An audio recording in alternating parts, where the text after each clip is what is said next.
Welcome to RIA Advisors Filing for College Aid webinar. I'm Danny Ratliff here with Chris Liebum. Thank you guys so much for joining us today. We are Clarity Financial, doing business as RIA Advisors, a registered investment advisor here in Houston, Texas. Please remember, don't take any of this as recommendations. This is just content or information to help inform you and arm you with as many tools as possible as you're trying to get your child the most amount of money possible and not leave anything on the table. So we're going to jump right in. Chris, I know this is something that's near and dear to your heart. We talked about this last year. In fact, this will be our second webinar on this. And this is a hot topic. So what made you have such an interest in this? But mainly because my two daughters back in 2005 and 2008, preparing them while they're in their senior years of high school to take their next steps into college and the experience. And what an eye-opening that was to learn about the financial aid process. This is the time of year when many parents are really getting an understanding of what FAFSA actually is, especially if it's your first time. If you haven't done it before, hopefully you learn a thing or two and you have some things that can arm you to do a better job and, like we mentioned, not leave any money on the table. That's the big part. So today, really want to make sure you guys get a really, really good understanding and understand what else is out there, because I think many people just think of it in one context and not in the sense of, there's also grants that are available. Many people think it's just for getting loan or student aid. So Chris, if you're going through this for the first time, or maybe you've done it a handful of times, they do have something that's a pretty neat tool. What should people do? There's a website you can go to. It's the FAFSA demo system. So you can go on there and go through the FAFSA. You want to make sure that you use the information they provide you on that screen. Don't put in any of your own personal information there. But that gives you time to experience the FAFSA application, seeing the questions that they're asking and understanding what they're asking for. So you can be prepared for the time when you do it for yourself. You can leave a lot of money on the table. Maybe your child doesn't go to the school that they were hoping to because, look, college has gotten very expensive. And so what are some of the bigger mistakes that people make when looking at this? Well, the biggest mistake I see is just plain not filing at all. They think they make too much money. It might take too much time. They don't understand it, so they just don't do it. But with that, they're missing out on potentially thousands of dollars of financial aid that could be available to their student.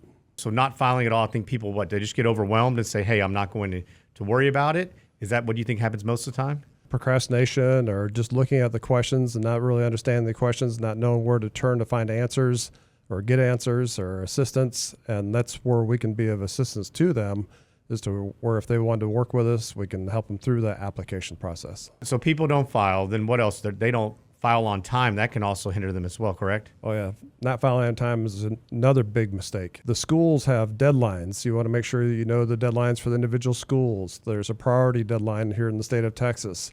And then you have the federal deadlines. So you need to know all your deadlines, just like in any scholarship application or anything else. Deadlines are so important, but not filing on time. I've seen people wait till past the deadline, then they've got to go to financial aid, talk to the school, and hope for the best.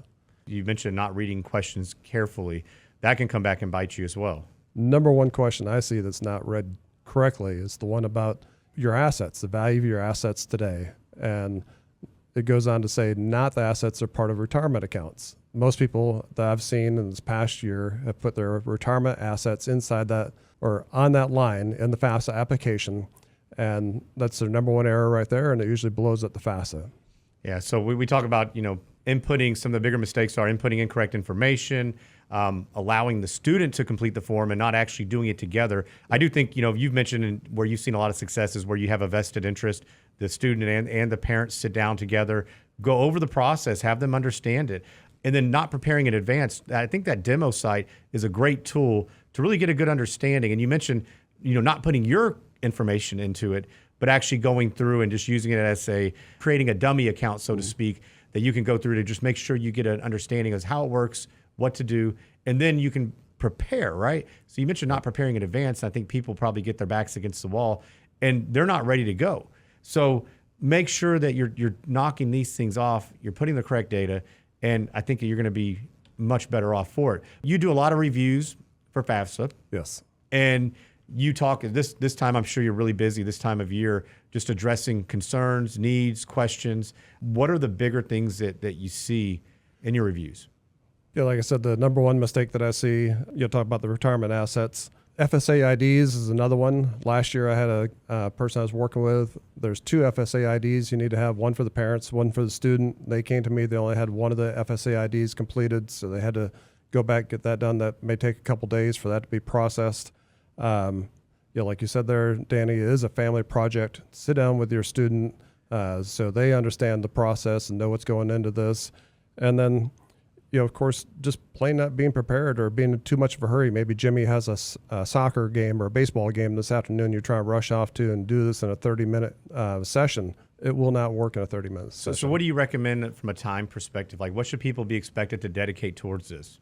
I'd say put aside a couple hours to where you don't have a deadline on that, to where you can sit down, take the time to go through it. If you stumble on a question, then you can set it aside, come back, get an answer, do some research, and then come back and complete it. Don't be in a hurry getting this FAFSA application done. When you're doing this, what do you need to have prepared?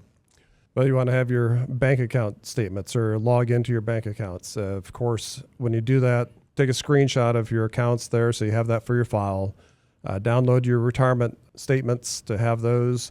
And like I said, you will not use those in the FAFSA, but you may have an individual account or a joint account that you need to have that information from and have those for your file. So basically all your financial items there, your kids, if they have checking accounts and banking accounts, to download those as well. And, that way you have those for the file. Look through all the other questions to see if there's any additional information you need to have on hand prior to completing that FAFSA. So you have all the information there, just like doing your taxes. I mean, if you do your taxes yourself, then you would need to have all the documents and information there to complete that document correctly. So that's interesting what you just mentioned, that you not only need to have your information, but your child's as well, or the student, so that way you can be prepared to input that. I bet that's one thing many people get hung up on. As you're going through the motions, you think, oh, I've got to get my stuff together, but really it's for both of you, especially if they're working, they have income, assets, things of that nature, correct? Yes, for both parents and the student. A lot of kids are applying to many different universities. What's the typical form look like? When you complete the FAFSA there, you're going to be asked to put in the school IDs for the schools that you are sending applications to that you want the FAFSA to go to. Now, when you do the initial application, they allow you to put 10 different schools in there. With that, though, let's say you want to go to UT. Don't put them as number 10 on that list. When you input it into the FAFSA application, put them up in the top 3. Maybe there's fallback school, put them up in the top there, but don't put your favorite ones at the bottom. So now what if you have more than 10 that you're applying to get aid from? With that, then after the FAFSA application is processed, then you can log back in and add more schools at that time. This is one of the probably really important reasons that you should do this early, is because each one of these schools may have different deadlines. Is that correct? Correct. Okay. So how do you find out that information? What's the easiest way to go about getting that? Do you call a guidance counselor? Do you get on the website? Does FAFSA provide you with this information? What does that look like? Go to each school's individual website. They're going to have a financial page on there. They'll have all the deadlines that you need to know on there. Put those on your calendar. If it's due on October 1st, don't wait till October 1st to do it. Get it done by September 1st because it takes time to process. Things go through the system. If there's anything having to be mailed, then the mail is so slow that you need to prepare for that. You're not sending it on the last day. It's not like your taxes where you drop them off in the tax bin on April 15th at midnight there and hope for the best. This year, you're planning for your child's future. We talk about the things that you should do, but what about all the money that's left on the table just by not doing it correctly or not doing it at all? Last year, about 1.7 million students didn't file a FAFSA in the 20 to 21. About half of those would have been eligible for a Pell Grant. And the sad thing is that class of 2021 left an estimated $3.7 billion of eligible Pell Grants. Now, the thing about a grant is basically money you don't have to pay back. You see all this stuff in the news here lately about student loans. Well, you don't have to worry about the Pell Grants being paid back. That's basically money given. Grants is a good word. So grant, not a loan. Correct. When you're filing these, what should you be receiving over time? Like what should a family expect? Once you file, you say, okay, I've shipped it off in the mail, I filed it online. Are you going to be doing a little bit of both? Is everything going to be online and electronic, or should they expect to send this off? Because you mentioned the mail just a moment ago. This can be online. Okay. Now, in the mail, it'll be like scholarship applications, things like Okay. that, possibly. But the FAFSA is all online. You'll get a student aid report within the next day or so with your numbers on there, with your estimated family contribution. That's an important number. You'll understand what that number means as well. But yes, the FAFSA, you'll submit that online. You'll get the student aid report back with the EFC on there. So that EFC, that estimated family contribution, that's going to be what the family is going to be liable for to each university. Is that correct? Correct. Yeah, and that's in their calculation there. So let's say the cost of going to school there is $20,000. Your estimated family contribution is $10,000. That leaves you a $10,000 gap. Well, how are you going to fill that gap? Is it going to be with loans, or it's going to be additional funds or scholarships? Maybe the college is giving out grants or scholarships. How are you going to fill that gap there of what they feel that on the other side of that contribution? You have a really unique story, I think. You've got two daughters that they went to very good schools, and we were talking about this last week in the sense of, I was like, man, how do you afford two kids at the same time going to school and to nice universities? And you really offered some really good insight, I thought. Tell us a little bit about what your experience was when doing this. Really, I turned it into basically a part-time job. Okay. So we'd set up a process there. Once we learned how the system worked, to make sure we did the FAFSA right, get the scholarship applications out. We had a process for our scholarship applications, getting those out the door to the schools, having trips up to the campus there to meet with the financial aid officer, and have discussions there to see what aid is available, how to apply for it, and learn the whole process. And yes, that took a lot of time, flying to Boston, to meet with the financial aid officer up there, to drive up to Dallas and meet with financial aid officers up there, just to make sure that you had everything correct and you're doing all that you could do as a parent and student to go to that school. Well, and what you're mentioning, it's costly, not just with money, but with time as well. And so yes. I know a lot of people are hard pressed for it, but by doing so, you guys were able to make up a lot of that EFC, correct? So yes. By getting scholarships. And the guidance counselors are there, and you did mention that they didn't want to set a time with you. They said, well, we really don't take meetings. Isn't that what you said? Yes. So what did you do in that instance? You just say, hey, I'm going to show up at your door. Hope you're here. For instance, one of the counselors, had said that where we don't have set times, but he goes, I do return from lunch at 1:00. So if you want to be here prior to 1, you'll be the first one in line to come in. So we can call that a 1:00 appointment. So yes, that worked out perfect. And so from there on, from freshman through senior year there, I had 1:00 appointments to meet with this financial aid counselor. Now, was he surprised that you were there in person? Because more often than not, I would expect they'd probably get phone calls or emails. Yes, he was, because I put together a portfolio of my daughter, picture and recommendation letters, transcripts, things like that I could share with him so he could get the bigger picture of who this young lady was that was coming to the campus there, what she was studying, what she was planning on doing with her studies, and where she was planning on going with her life. And I think that helped too, because you're drawing a picture for that financial aid officer other than just a statistic or a number on the screen. You guys had a lot of success with scholarships, correct? Yes. So tell me a little bit about that. How did that work? It was a process. We worked to find the scholarships that are available, got the applications together. The girls at Thanksgiving would work on their letters, that they need to get out, essays, requests for letters of recommendation, come back at Christmas time and finish up those. And then we start getting all those in the mail.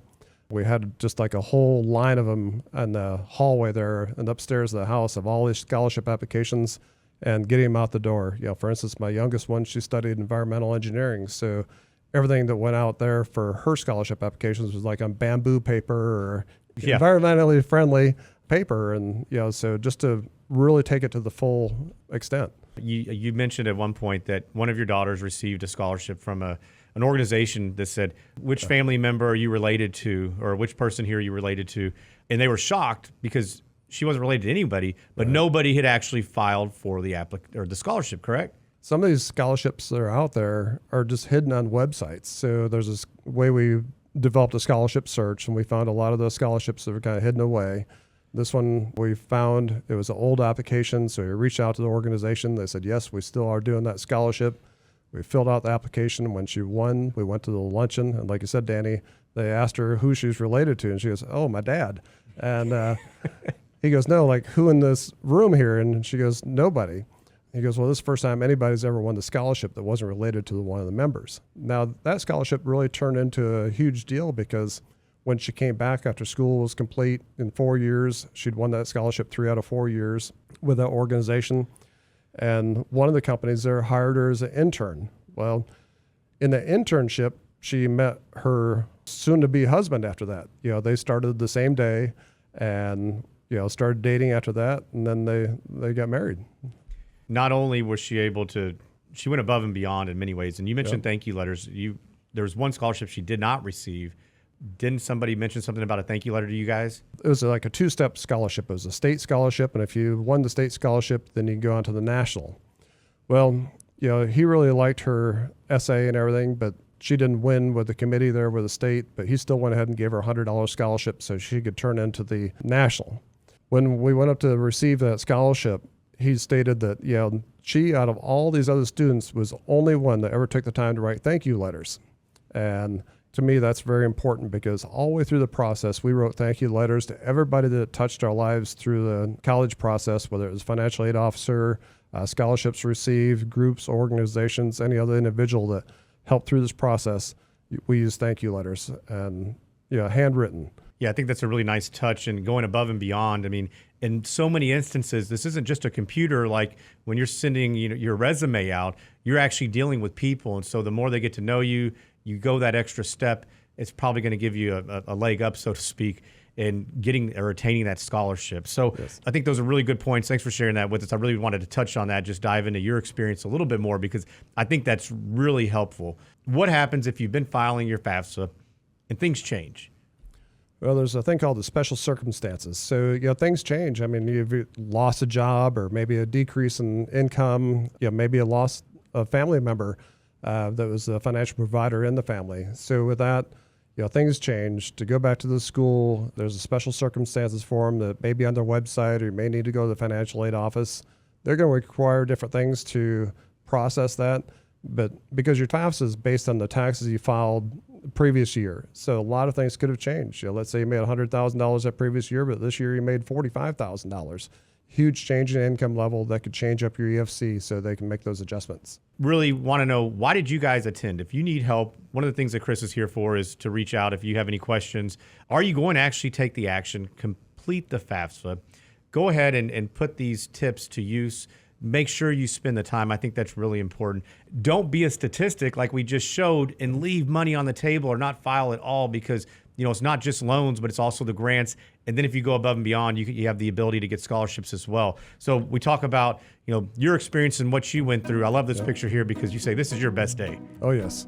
That was one of the best days of my life right there. My youngest daughter, she graduated from UT that Friday, and my oldest daughter from Boston College on that Sunday. So we finished graduation there in Austin, jumped on Southwest, went up to Boston and had graduation up there. My youngest one, she wore her UT colors there on the Boston campus. That's where you see that burnt orange. And both graduated the same weekend. Yeah, that's got to be a heck of a good day. Hopefully off the payroll as well at that point. Yeah. Thank you for joining us. I know this is a quick webinar. I hope you guys took something away from this, not just the steps and things you need to do to prepare for it, but also just going above and beyond, the things that you can do just to not leave any of the money on the table. But if you do have questions, here's Chris's information. Please don't hesitate to reach out. That's what he's here for. Love to talk you through it.